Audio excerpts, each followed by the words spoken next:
사람의 첫인상이 끝인상으로도 이어진다고 하잖아요. 첫 느낌에 이상했던 사람은 정말 끝까지 이상했던 것 같아요. 저는 서울에 살고 있는 40대 중반 여성이에요. 최근 시어머니와 손절하고 남남처럼 지내고 있는데요. 어머님이 저희한테 잘못을 많이 하셔서 먼저 연락은 못 하시고 저희의 연락을 기다리고 있는 상황입니다. 저희는 당연히 먼저 연락할 생각 없고요. 이대로 연이 끝날 수도 있다는 생각도 들어요. 단단히 정이 떨어졌거든요. 그래도 다행인 게 남편은 시어머니처럼 개념 없는 행동은 하지 않아서 이혼은 피할 수 있었어요. 생각해보면 어머님을 처음 뵈었을 때 정말 최악이었는데요. 그 느낌 그대로 쭉 살아왔고요. 결국 끝 만남까지도 최악이었어요. 어땠는지 들어보시면 이런 사람이 있을까 할 정도로 입에서 육두문자가 나올 겁니다. 저희 시어머니는 아버님이 한평생 벌어오신 돈으로 서울에 다세대 주택 두 채 사셨고요. 월세로만 사실 수 있을 정도로 방세를 꽤 많이 받으세요. 집값 자체도 꽤 됩니다. 수십억 상당의 재산을 가지고 있으셔서 이 정도면 뭐 재산이 많은 편이라고도 할 수 있지 않아요? 하지만 그 많은 재산 모을 줄만 아셨지 쓸 줄 하나도 모르시고요. 자기 돈 소중한지는 알지만 남의 돈은 잘 바라고 잘 쓰길 바라는 스타일이었습니다. 생각해보니 저 결혼할 때도 그랬어요. 어머님은 아들이 장가를 가는데 그래도 집은 해주고 싶었는지 제가 처음 인사 올 때 집 이야기를 꺼내셨습니다. 처음엔 어머님이 가지고 있는 다세대 주택의 한 집에서 시작하라고 했어요.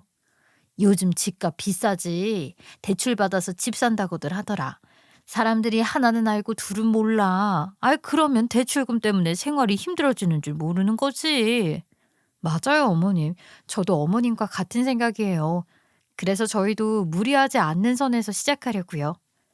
예전에는 모은 돈에서 맞춰서 집을 사고 그랬는데 요즘은 대출이 쉬우니까 자기 주제도 모르고 돈 빌려서 집을 막 사는 거지. 그러다간 한순간에 쫄딱 망하다니까. 너네는 그럴 필요 없다. 내가 가지고 있는 집에서 시작하면 되니까. 엄마, 우리 살 집 엄마가 하나 내줄 거야? 그럼 우리도 집 안구하러 다녀도 되고 힘 안 들이고 좋지. 어머님이 저 만난 처음 자리에서 그렇게 말씀하셨고, 저도 아파트만 고집하는 스타일이 아니고 잘 사는 시부모님이 가지고 있는 집을 내어주신다고 하시니까 당연히 마다할 이유가 없었죠. 그래서 적당히 살 만한 집을 주실 줄 알고 가봤더니 아우 세상에, 이제 결혼하는 아들 며느리를 반지하 단칸방에서 살라고 하는 거 아니겠어요? 정말 저희 시어머니 미친 거 아닌가요? 저는 집도 아닌 것 같은 그 방을 보고 기겁을 했어요. 물론 생활이 어려워서 그 정도의 집에서 사는 사람들도 있겠지요. 그런데요, 저희가 그 정도는 아니거든요. 게다가 집주인 아들인데 반지하 단칸방이라니요. 남편도 그 집을 보고 마음이 상했는지 보자마자 됐다고 하고 뒤돌았어요. 어머님은 쫓아왔죠. 이 집이 마음에 안 드냐? 아, 이 집이 어때서 그래? 나 결혼할 때는 이 집보다 더 조그만 데서 시작했었어. 거기에 연탄에 풍로에 아주 힘들게 살았다고. 그건 엄마 때나 이야기고, 아이, 지금은 시대가 변했고 생활 환경이 변했어. 엄마 사정도 나아졌고 우리가 저런 집에서 왜 살아? 우리 둘이 모은 돈으로 다른 집 구해서 살 거니까 그런 줄 아세요. 뭐? 둘이 모은 돈?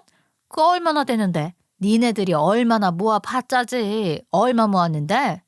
저희가 대충 모은 금액을 알려줬더니 어머님 눈빛이 달라지시더군요.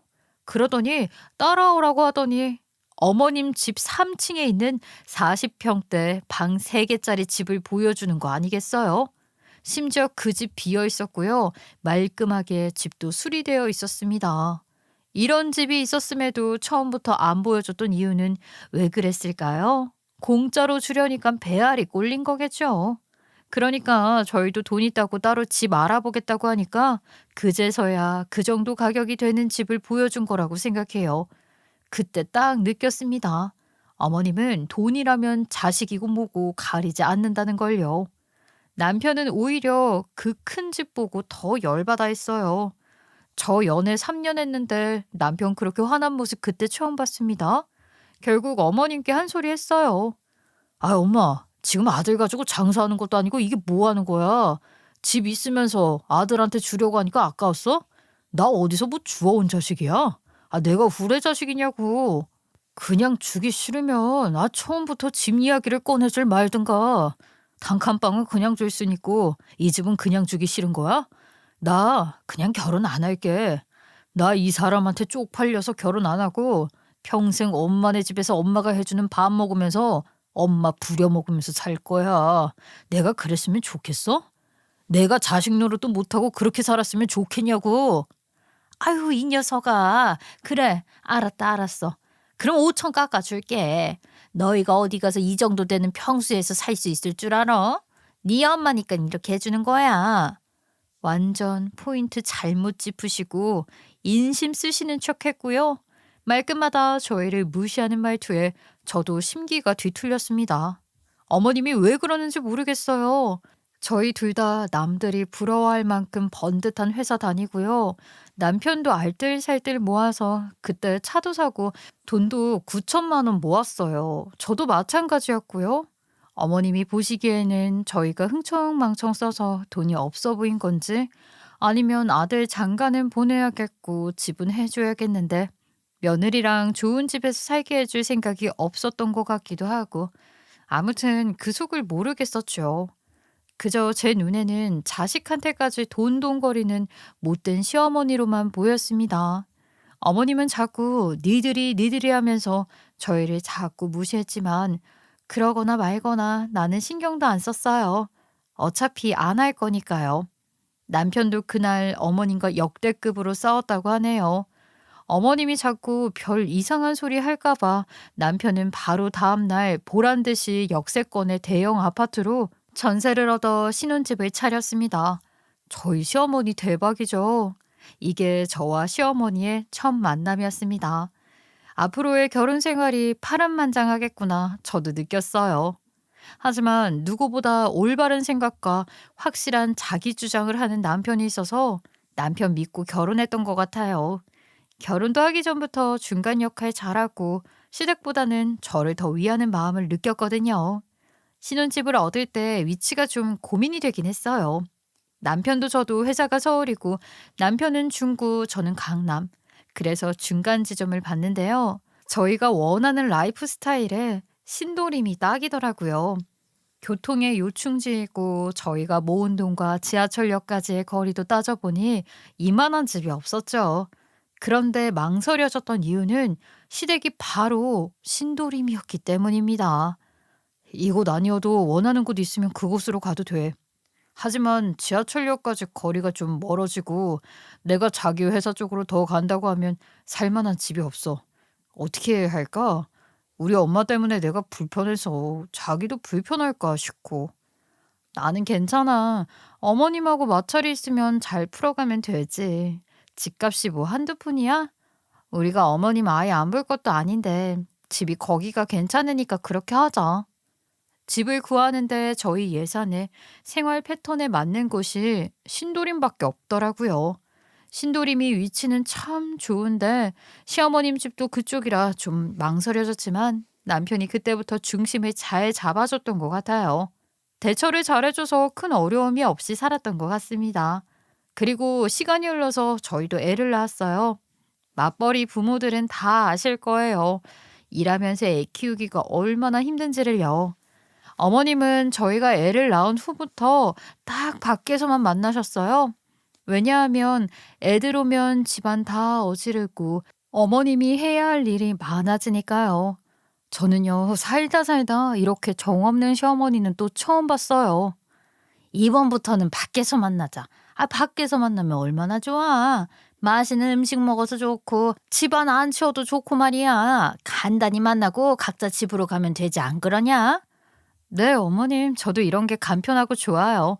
그런데 애가 어려서 아무래도 사람 많이 다니고 연기 많이 나는 곳은 못 가요. 그냥 저희 집에 오시겠어요? 제가 음식은 못해도 맛있는 밥 시켜 놓을게요. 됐다. 며느리 일 시작했다고 뭐 원망 들을 일이냐? 우리 집에 아도 아기가 어지르고 가서 치울 게 산더미인데 너 우리 간다고 청소하고 밥하고 또 우리 가면 또 치울 거 아니냐? 그게 뭔 사서 고생이야? 아유, 됐다. 밖에서 보자. 그래도 어떻게 보면 깔끔한 성격이라 해야 하나요? 주는 것도 없지만 바라지도 않고 받는 것도 없으니 간단해서 좋았어요. 딱 도리만 하자라는 생각만 하게 되었습니다. 그런데요, 이런 성격 힘들어요. 저희 시어머니 덕 보려고 이쪽에 산 건 아니지만요. 제가 출산휴가 끝나고 출근을 해야 하는데 갑자기 애가 열날 때가 있었어요. 그럴 때면 정말 식은땀이 쭉 나더라고요.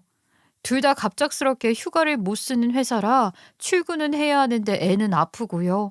그래서 남편이 어머님께 몇 번 도움을 요청했었죠. 엄마, 우리 주한이가 열이 나서 아무래도 내일 어린이집 못 갈 것 같은데 엄마가 좀 돌봐줄 수 있어? 뭐?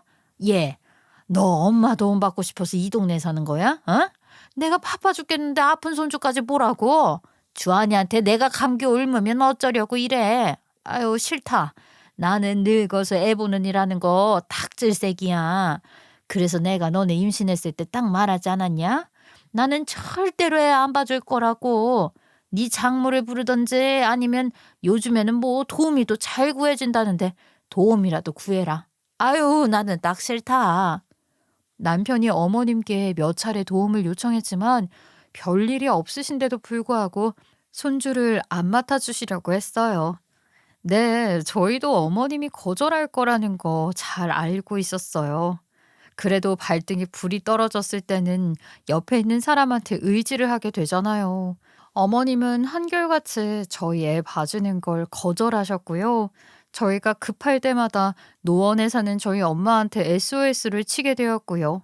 엄마는 그 새벽에 택시 타고 1시간씩 달려와서 우리 애들 봐주셨습니다. 아유, 너네 시어머니도 참 너무하신다. 이렇게 가깝게 살고 아들네가 직장 다녀서 아픈 손주 좀 돌봐달라고 하는데 그걸 안 해주시니? 뭐 딱히 일하시는 것도 아니잖아. 아픈 것도 아니고 애 봐주는 게 자기 손주라도 싫을까?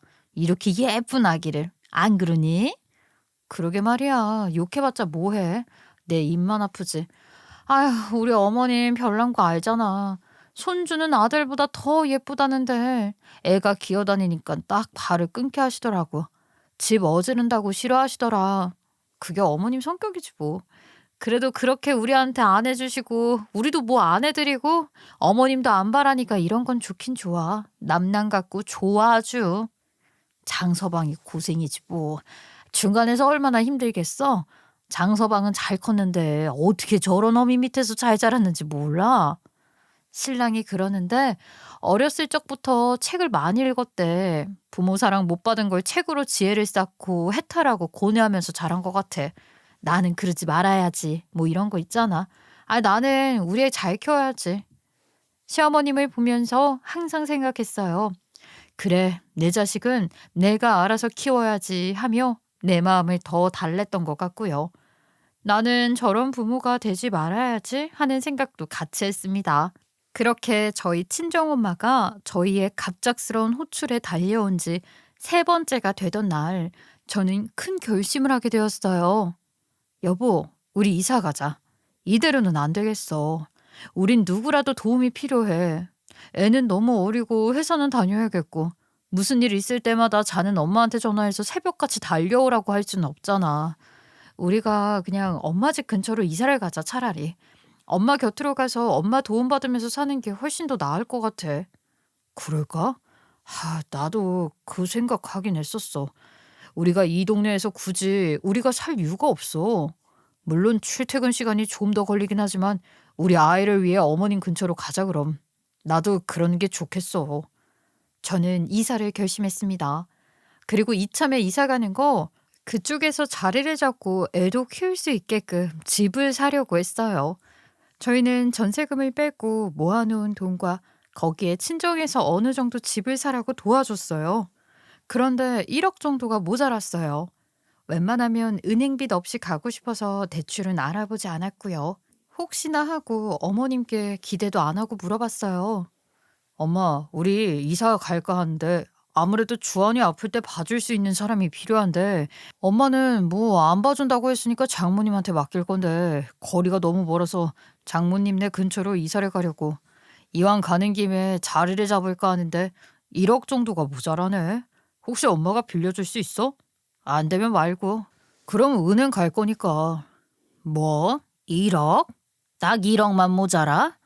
뭐 때마침 2층에 전세가 들어와서 딱 1억 융통은 해줄 수 있다만. 저는 당연히 어머님이 돈 없다고 하실 줄 알았는데 의외의 대답이었습니다. 어? 그럼 나 빌려줄 거야? 엄마가 빌려주면 내가 잘 쓰고 갚지. 내가 차용증도 똑똑히 쓸게. 이거 사, 차용증은 당연하지. 공짜는 안 되고 이자 내. 은행 이자 어떠냐? 지금 대출 현 시세 이자율로 하자. 아유, 우리가 무슨 은행 대출 안 받으려고 엄마한테 말한 건데. 엄마가 은행 이자율을 부르면 우리는 은행에서 대출 받지. 안 그래? 아이고, 그럼 어느 정도를 원하는데? 너무 터무니없는 가격이면 안 돼. 나도 이득 보는 게 있어야 하지 않겠어. 엄마, 어차피 적금으로 묶어놓을 거 아니야. 내가 적금 이자율만큼만 드릴게. 어때? 손해보는 건 아니지? 욕심은 많아가지고. 그래, 알았어. 1억 빌려줄게. 대신에 이자 톡톡히 쳐서 갖고 밀리지 마. 알았어?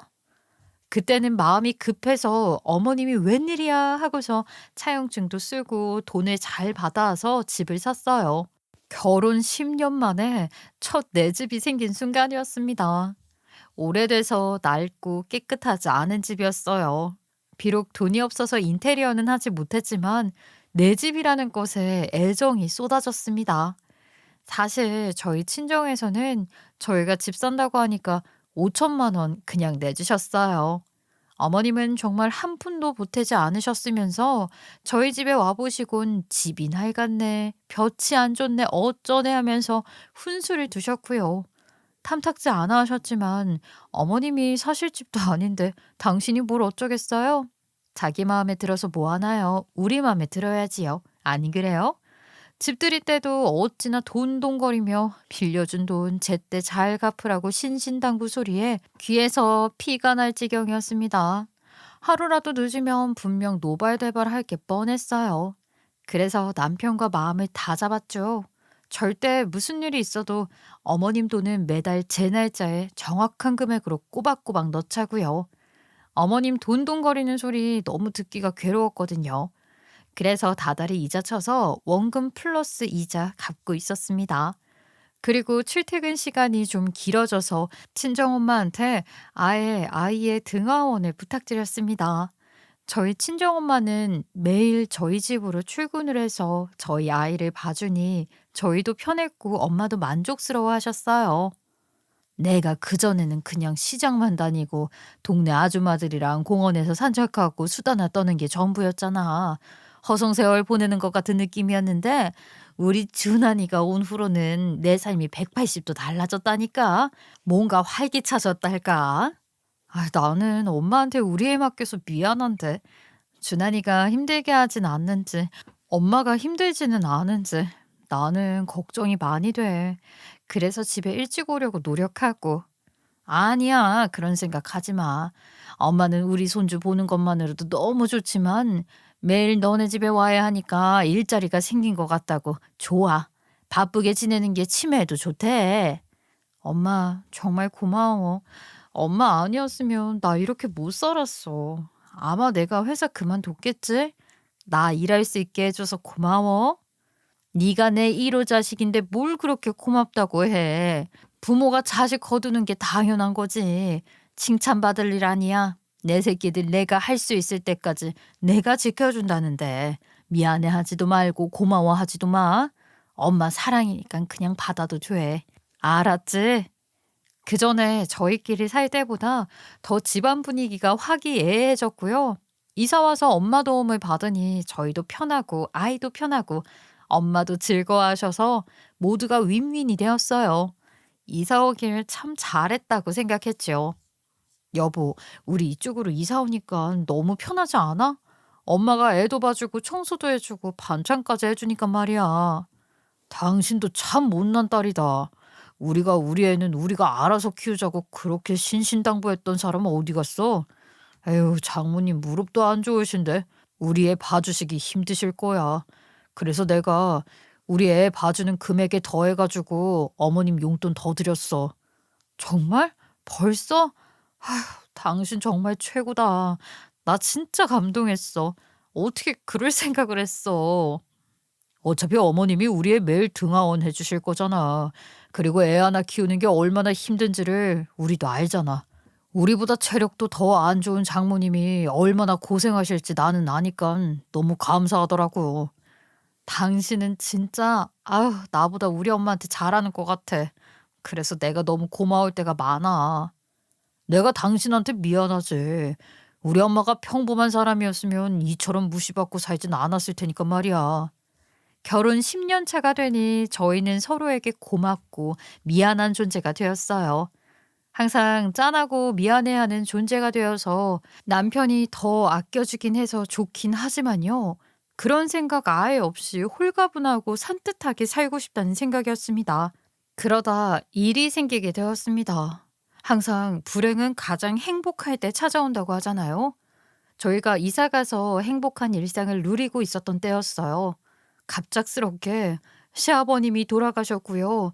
어머님이 혼자 사시게 되었습니다. 남편에게 형이 하나 있는데 원래부터 아주버님은 지방에서 일을 해서 1년에 2번 정도만 올라왔어요. 아버님도 없고 아주버님은 원래 없었고 저희도 이사 가서 멀리 사니까 시어머님이 적적했나 봐요. 안 하던 감정 표현을 하시더라고요. 내가 네 시아버지 돌아가시고 이 집에 혼자 살기가 좀 무섭다. 누구라도 있으면 덜 할 텐데 네 시숙은 일 때문에 올라올 수가 없잖니.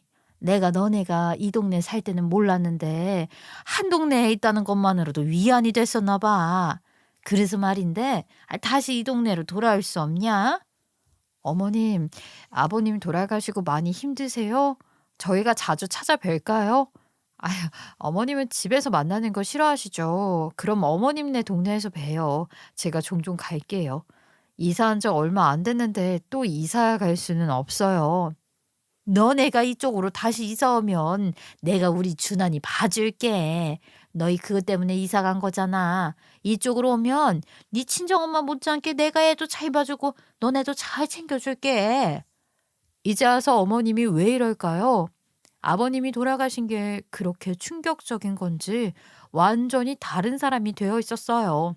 어머님이 하도 매달리시길래 저도 난감해서 남편과 상의한 후에 다시 연락드린다고 했는데요. 남편이 여기서 또 화가 났는지 어머님과 전화로 또 대판 싸웠습니다. 엄마, 우리가 엄마 오라고 하면 오고 가라고 하면 가는 똥개야? 우리가 여기에 왜 이사를 왔겠어? 엄마가 우리 조금만 봐줬다면 우리도 여기에 이사 안 왔겠지. 그런데 이제 와서 다시 돌아오라고? 내가 엄마를 어떻게 믿어? 나도 한평생 그렇게 컸는데 엄마가 참으로도 우리 애 봐주고 우리도 챙겨주겠다. 우리 여기서 잘 적응하고 잘 살고 있으니까 저 괜한 기대 갖지 마세요.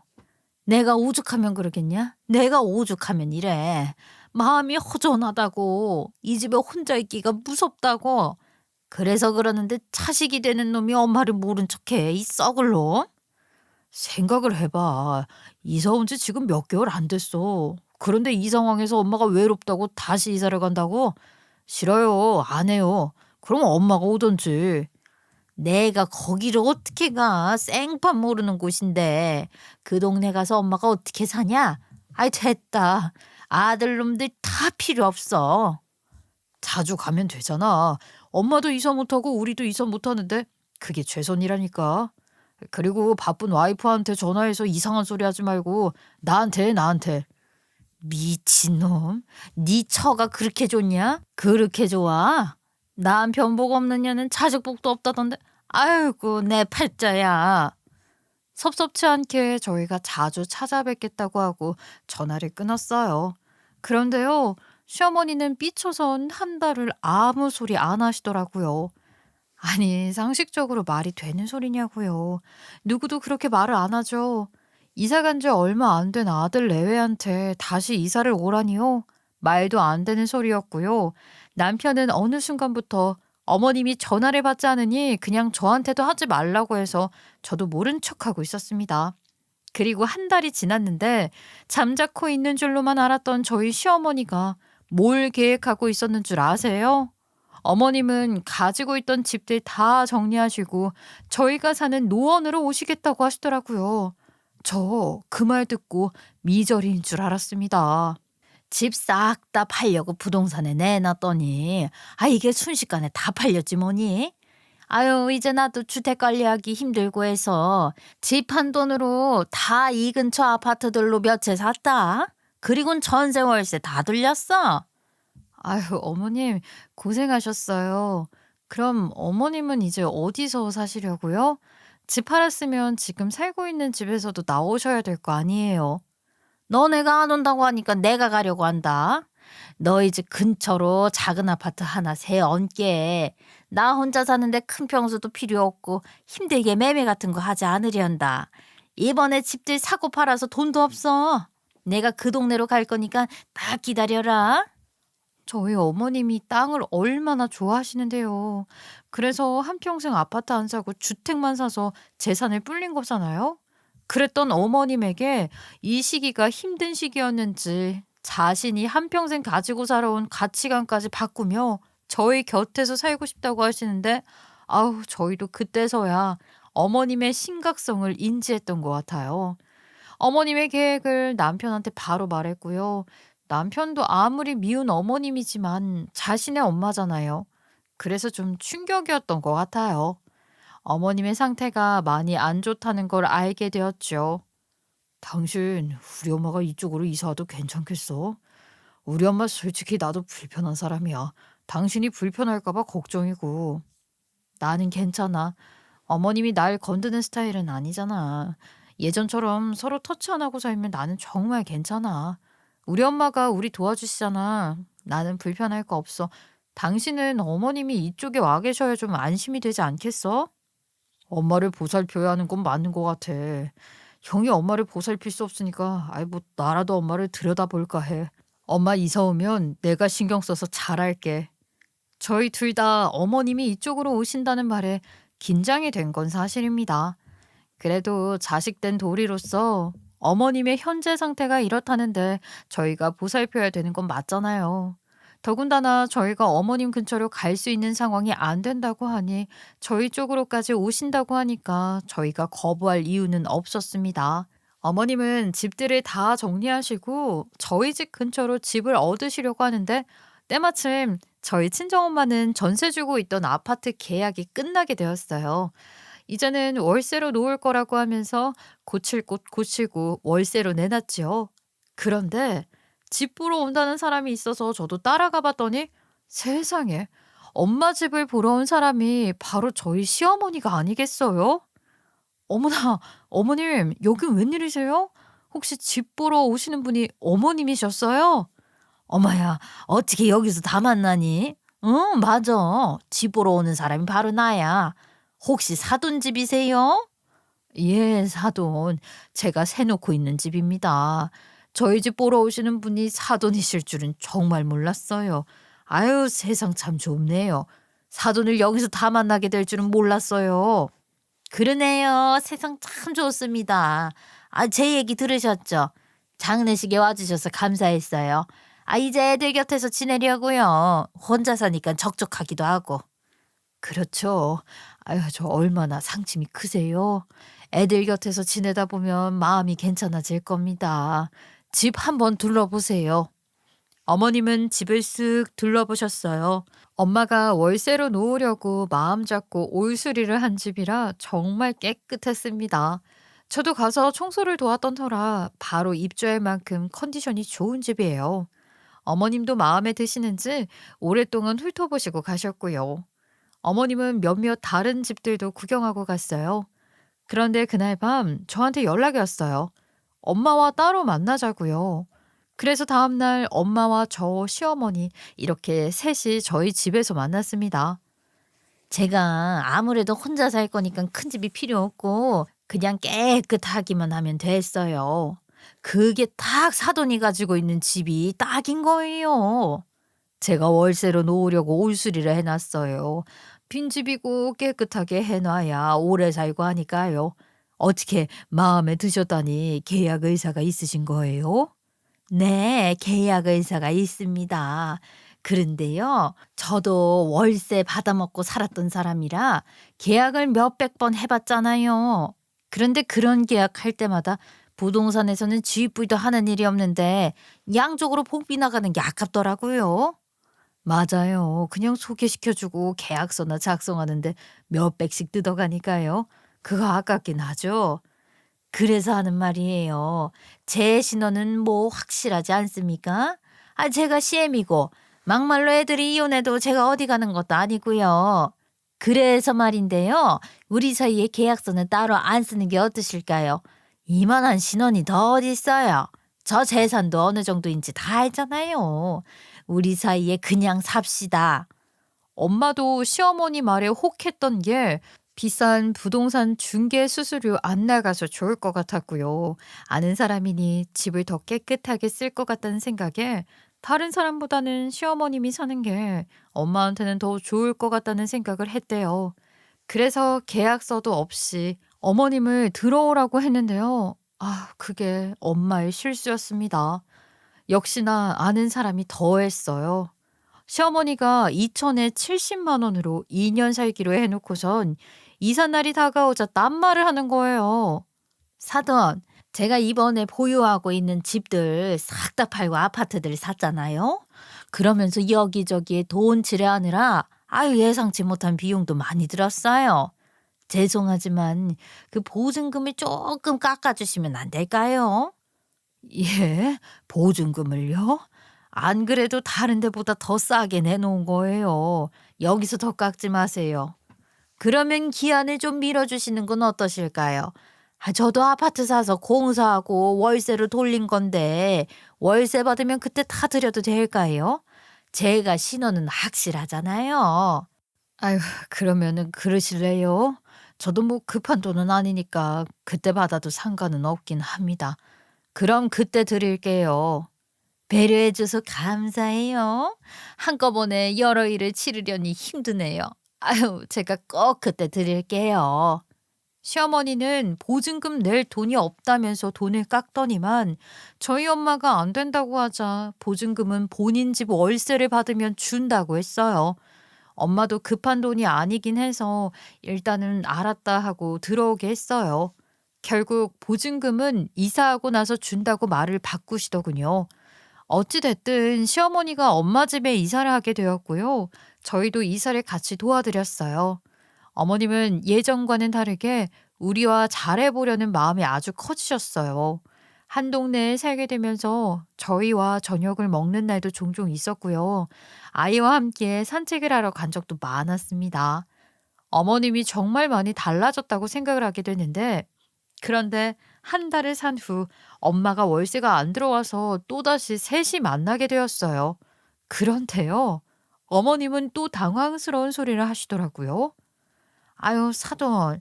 제가 겉보기에는 집도 많이 가지고 있고 해서 돈이 많은 것처럼 보이시겠지만 요즘은 진짜 돈이 없네요. 집을 좀 무리해서 바꾸는 바람에 인테리어까지 하니까 저 진짜로 거지처럼 살고 있어요. 돈이 이렇게 많이 나갈 줄 몰랐는데 저 사정 좀 봐주시는 김에 좀 더 봐주시면 어떨까요? 무슨 사정을 더 어떻게 봐드릴까요? 저희도 월세 받아서 사는 사람입니다. 깎지는 마세요. 월세를 깎는 게 아니라 한동안은 그냥 조금 살게요. 저희 집들이 아직 그냥 비워져 있어요. 공사가 다 안 끝나서요. 그 공사 끝나고 세입자 딱 들어오면은 한꺼번에 드릴게요. 한꺼번에. 네? 사돈, 그거는 안 돼요. 저희도 사정이 있지요. 저희도 다 사정이 있어요. 생활비며 나가는 돈이 저희도 있는데 월세를 안 주시겠다니요. 그건 안 됩니다. 다달이 월세는 무슨 일이 있어도 주셔야 됩니다. 아니, 내가 안 주겠다는 게 아니라요. 나중에 한꺼번에 주겠다고요. 말귀를 못 알아듣네. 뭐라고요? 아니 사돈. 제가 보증금도 사정 봐드렸잖아요. 어떻게 월세를 또 사정 봐달라고 합니까? 그러지 마세요. 월세는 꼬박꼬박 주셔야지요. 깔 수 있는 보증금도 없는데 이거는 뭔 배짱입니까? 저희도 다 사정이 있어요. 뭐 그렇게 사정 어려운 척을 하세요? 애들한테 용돈 받는 거 있잖아요. 그걸로 생활하면 되지. 사돈, 월세는 월세죠. 어떤 돈으로 생활하는 건 그건 제가 알아서 할 일이고요. 약속을 했으면 약속을 지켜야지. 아, 이게 무슨 경우 없는 짓이에요. 경우 없는 짓은, 아니, 경우 없는 짓은 누가 하고 있는데? 꼴랑에 조금 봐주는 걸로 자식들한테 돈 챙겨가는 주제에 누가 누구한테 뭐라고 합니까? 뭐라고요? 그러는 사돈은 그 꼴랑 애 봐주는 것도 못하면서 누구를 뭐라고 합니까? 나는 엄연히 일을 하고 받는 금액이에요. 사돈도 애들한테 돈 받고 싶으면 애들 집안일이라도 하고 달라고 하시던지요. 엄마들 싸움이 완전 진흙탕 싸움이 되어가고 있었어요. 하도 소리를 질러대서 제가 말린다고 될 분위기가 아니었어요. 저희 시어머니 너무 황당하지 않으세요? 갑자기 월세를 못 내겠다는 것도 너무 황당한데 저희 애 봐주는 걸로 웬 시비인가요? 다행히 그때 남편이 퇴근하고 왔어요.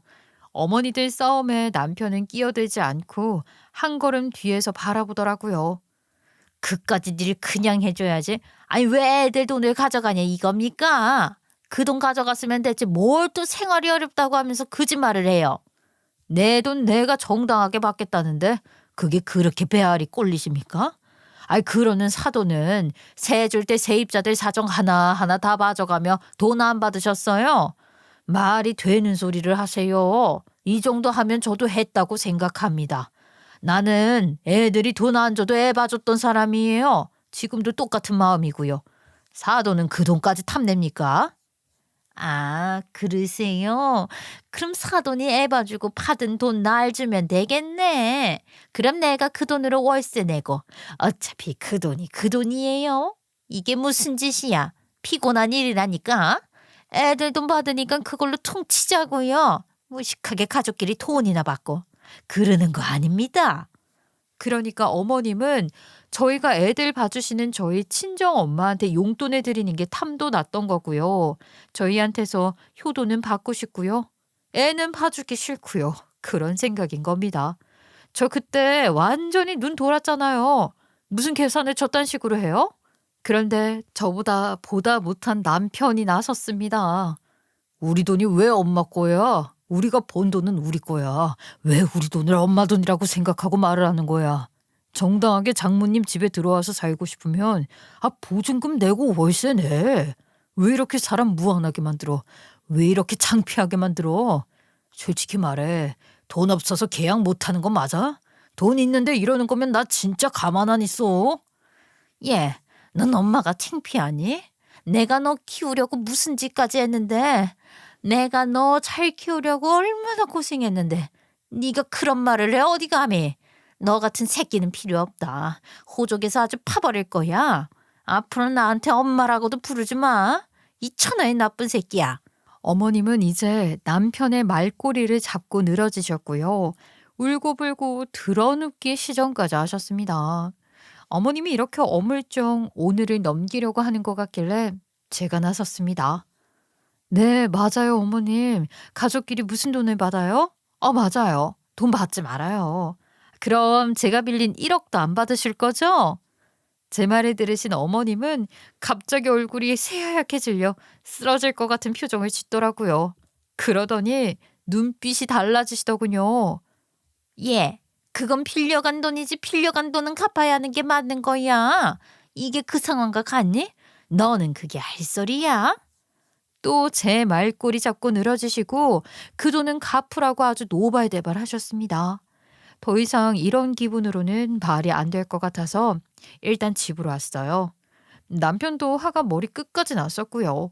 저도 쉽게 진정이 안 됐습니다. 엄마는 같이 있으면 사위 앞에서 시어머니 욕할 것 같아서 집으로 돌아가셨어요. 남편은 열을 좀 식힌 후 컴퓨터로 뭔가 치더니 다음 날이 다행히 주말이라 저와 남편 그리고 친정엄마는 다시 시어머니 집으로 찾아갔습니다. 처음에는 문도 안 열어주시려고 하시다가 저희가 대화로 풀자고 하니까 열어주셨고요. 거실에 빙 둘러앉아 이야기를 나누었습니다. 아무래도 일이 왜 벌어지는지에 대해 생각해 보니까 처음부터 일을 정확하게 처리하지 않아서 이렇게 잘못되어 가고 있는 것 같아. 이제라도 계약서 분명히 쓰고 살자. 자, 계약서야. 읽어보고 사인해. 남편이 전날 밤 계약서를 작성한 거였고요. 시어머니가 계신 집으로 향하면서 저희 엄마의 컨펌까지 마쳤습니다. 시어머니는 천천히 읽어보시더니 얼굴을 끄깃하시더라고요. 그래, 다 아는 내용이야. 나도 다 안다니까. 이런 계약서가 뭔 소용이야? 신용이 확실한 내가 퍼줄 수 있는데. 엄마가 무슨 신용이 있어? 지금 이 집에 들어오면서 보증금도 안 내, 월세도 안 낸다고 했잖아. 새 사는 집에서 보증금과 월세만 내면 되는데 엄마는 그 무엇도 지킨 게 없어.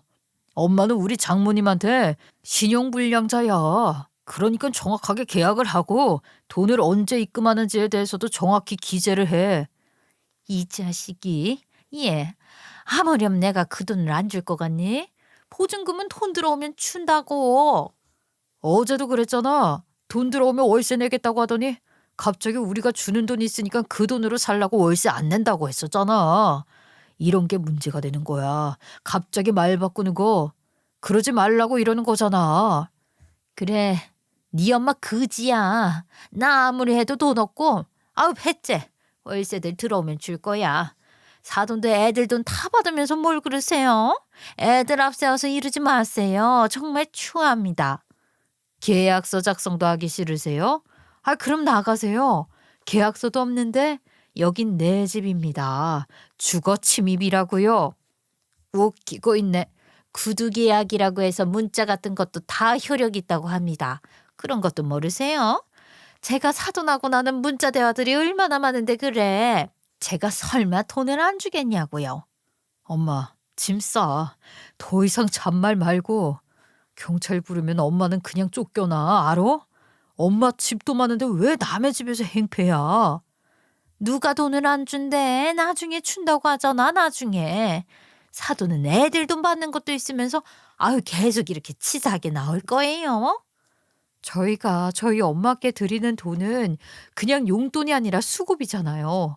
어머님 왜 그 돈을 월세랑 같은 맥락으로 보시는 건지 저는 도저히 이해가 안 돼요. 왜 그러시는 거예요? 시어머님이 눈 하나 꿈쩍도 안 하고 그냥 배째라는 식으로 나오니까 남편은 다른 계약서를 꺼냈습니다. 남편이 꺼낸 계약서를 보고 어머님은 화들짝 놀라시더라고요. 그 계약서 안에는 2천에 70은 향후 3개월 이내에 납부하는 걸로 되어 있고요. 납부하지 않을 시 어머님이 저희한테 빌려준 돈 1억에서 이자까지 제하고 집주인한테 먼저 선입금한다는 내용이 들어 있었습니다. 아니 그럼 사돈 월세 말고 전세로 계약을 바꿔요. 월세는 돈이 없어지잖아요. 전세 1억 어떠신가요? 집도 코딱지만 하니까 그 정도면 떡이치지. 전세 1억이요?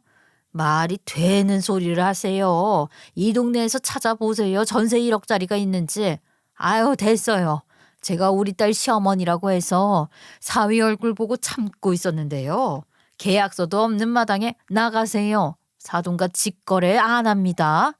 시어머니는 뭘 믿고 이렇게 나오시는지 정말 알 수가 없었어요. 계속 배째라고 하길래 남편이 먼저 112에 전화를 걸어 자신의 엄마를 경찰에 신고를 했습니다. 엄연히 주거 침입이어서 시어머니를 그때서야 내쫓을 수 있었어요. 처음에는 정말 쌍욕을 하며 경찰이 왔는데도 안 나가려고 버티시더니 나중에는 또 태세를 전환하시더라고요. 사돈 나 돈 있어요. 내가 돈 줄 테니까 이건 나 놓으라고요. 내가 돈 내고 살겠다고요. 아우 이 사람들 가라고 좀 해요. 늦었네요. 그리고 어차피 그 돈 받아도 계약서도 작성 안 했는데 주거 침입 맞아요. 이젠 정말 끝이에요, 끝.